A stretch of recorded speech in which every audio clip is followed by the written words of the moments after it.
ہماری زندگی میں دو ایموشنز بہت زیادہ پریویل کرتے ہیں، فیئر اور سیڈنس، خوف اور غم. اور اللہ تعالیٰ نے اپنے کلام میں ان دونوں کے بارے میں ہمیں سولوشن پرووائڈ کیا ہے. یہ اس کا کلائمیکس جو ہے وہ سورہ احقاف میں ہے، جو میں آپ کے سامنے رکھنے لگا ہوں. آیت نمبر 13 ہے، اعوذ باللہ من الشیطان الرجیم، ان الذین قالوا ربنا اللہ، وہ لوگ جنہوں نے کہا کہ اللہ ہی ہمارا رب ہے، ثم استقاموا، اور پھر اس کے اوپر جم گئے، فلا خوف علیہم ولا هم یحزنون، سو ان کو نہ تو کوئی خوف ہوگا اور نہ ہی وہ غمگین ہوں گے. سننے میں تو بڑا سمپل لگتا ہے کہ اگر صرف یہ کہنا ہے کہ اللہ میرا رب ہے، تو یہ تو ہم 5 نمازوں میں بہت دفعہ کہتے ہیں، الحمدللہ رب العالمین، سبحان ربی العظیم، سبحان ربی الاعلیٰ، پتہ نہیں میں دن میں کتنی دفعہ کہتا ہوں، لیکن میرا خوف وہی ہے، میرا جو غم ہے وہ وہی ہے. سو کیا مطلب ہے اس کا انڈر لائن کانسیپٹ کیا ہے؟ سو پہلے خوف کو سمجھنا ہوگا. خوف بیسیکلی کیا ہے، اس کے بارے میں 2 چیزیں یاد رکھیے. نمبر 1 انسرٹینٹی، کہ مجھے پتہ نہیں ہے کہ کیا ہوگا. نمبر 2 یہ کہ کہیں وہ نہ ہو جائے جو میں نہیں چاہ رہا. مجھے نہیں پتا کہ میرا گریڈ کیا آئے گا، کہیں وہ نہ آ جائے جو میں ایکسپیکٹ نہیں کر رہا. رائٹ؟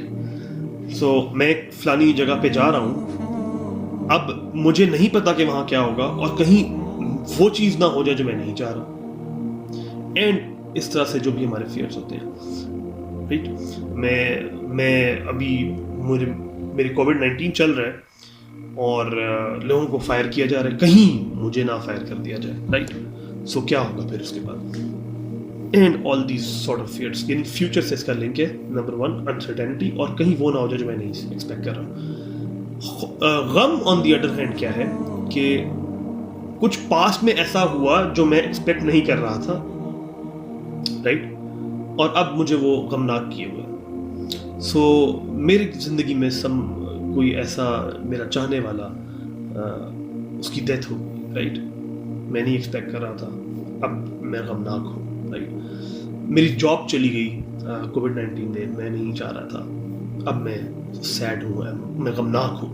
رائٹ؟ سو یعنی ان دونوں کا، ایک کا تعلق فیوچر سے، ایک کا تعلق پاسٹ سے، اور دونوں میں کچھ ان ایکسپیکٹڈ سی کوئی چیز ہو رہی ہے. رائٹ؟ جو ہم نہیں چاہ رہے تھے.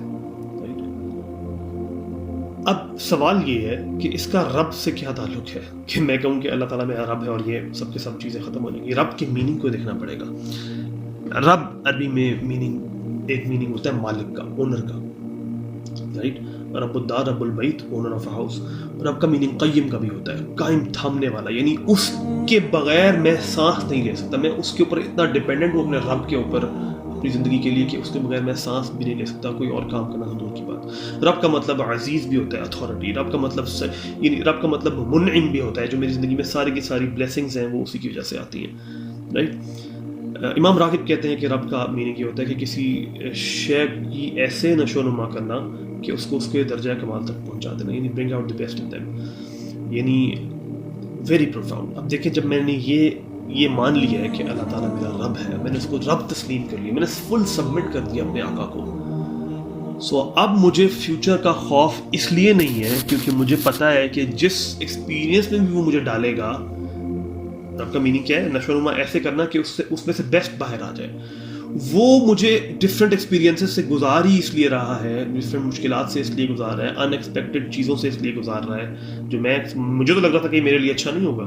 مجھے لگ رہا تھا کہ یہ میرے لیے اچھا نہیں ہے کہ میری جاب چلی گئی کووڈ-19 میں، لیکن اس نے اگر مجھے اس سچویشن میں ڈالا ہے تو وہ چاہ رہا ہے کہ میں اس سچویشن سے کچھ سیکھوں، اور اس کے بعد کوئی ایسا مقصد جس کے لیے، جو اصل مقصد جس کے لیے اس نے مجھے پیدا کیا ہے، میں اس کی طرف مزید میری ڈائریکشن سیٹ ہو جائے.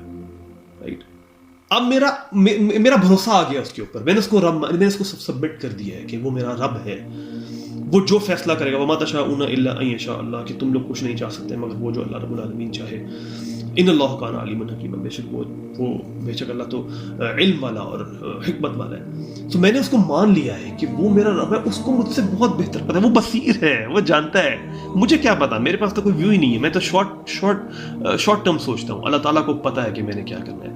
اینڈ دین سیڈنس کیسے اوور کم ہو رہی ہے؟ بیکاز جو کچھ بھی ہوا پاسٹ میں اللہ کو بہتر پتا تھا. وہ مجھے اس ایکسپیرینس سے کسی وجہ سے گزار رہا ہے، وہ مجھ سے ایک ہائر پرپس سرو کروانا چاہتا ہے. میں نے اس کو مان لیا، میں نے اس کو ٹرسٹ کر لیا.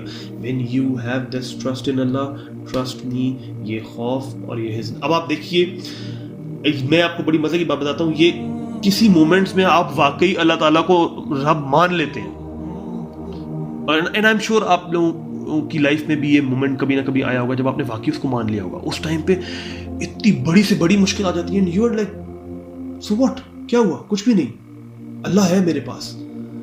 بتانا یہ چاہ رہا ہوں پوائنٹ کہ ہماری زندگی میں مومنٹس آتے ہیں جب ہم اس کو تسلیم کر لیتے ہیں, اور کبھی کبھار ہم اس کو تسلیم نہیں کرتے تو ہمیں چیزیں بہت زیادہ غمناک ہو جاتے ہیں, بہت زیادہ فیئرفل ہو جاتے ہیں. اسی لیے تو اللہ تعالیٰ نے یہ نہیں کہا کہ ان الذین قالوا ربنا اللہ, کیا فرمایا آگے, ثم استقاموا, اس کے اوپر جم جانا کیا ہے کہ یہ بلیف میرے اندر فرم ہو جائے, یہ بلیف میرے اندر جم جائے, اور بس ہر وقت میرے اندر یہ بلیف ہو کہ اچھا ٹھیک ہے, کوئی ایشو نہیں ہے, فیوچر میں جو ہو رہا ہے میری مرضی کے مطابق نہیں ہو رہا, یہ تو اور اچھی بات ہے, اب اللہ تعالیٰ اس سے بہتر کوئی فیصلہ کرنے والا ہے. کچھ ایسا ہوا جو میں نہیں چاہ رہا تھا, اوکے فائن, اللہ نے فیصلہ کیا ہے, وہ میرے لیے وہ ہے, وہ میرا مالک, وہ میرا اتنا خیال رکھتا ہے, ہی لوز می سو مچ کہ وہ جب میرے لیے کوئی فیصلہ کر رہا ہے تو اس میں یقیناً میرے لیے وہ بھلائی ہے جس کا میں خود بھی نہیں سوچ سکتا. اینڈ اپنی زندگی کے ڈاٹس آپ کنیکٹ کریں. بہت دفعہ آپ نے کچھ سوچا ہوگا اور ہوا کچھ اور ہوگا, لیکن وہ جو کچھ اور ہوا تھا, جو آپ کو شروع میں برا لگ رہا تھا, وہ زیادہ اچھا تھا.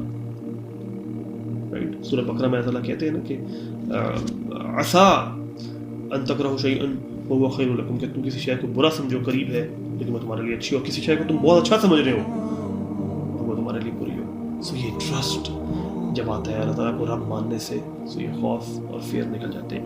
میری اللہ تعالیٰ سے دعا ہے کہ اللہ تعالیٰ سچ میں ہمیں اس کو اپنا رب تسلیم کرنے اور اس پر جم جانے کی توفیق عطا فرمائے, تاکہ یہ خوف اور یہ غم جو ہے ہماری زندگی سے نکل جائے. جزاکم اللہ خیر, until next time, السلام علیکم.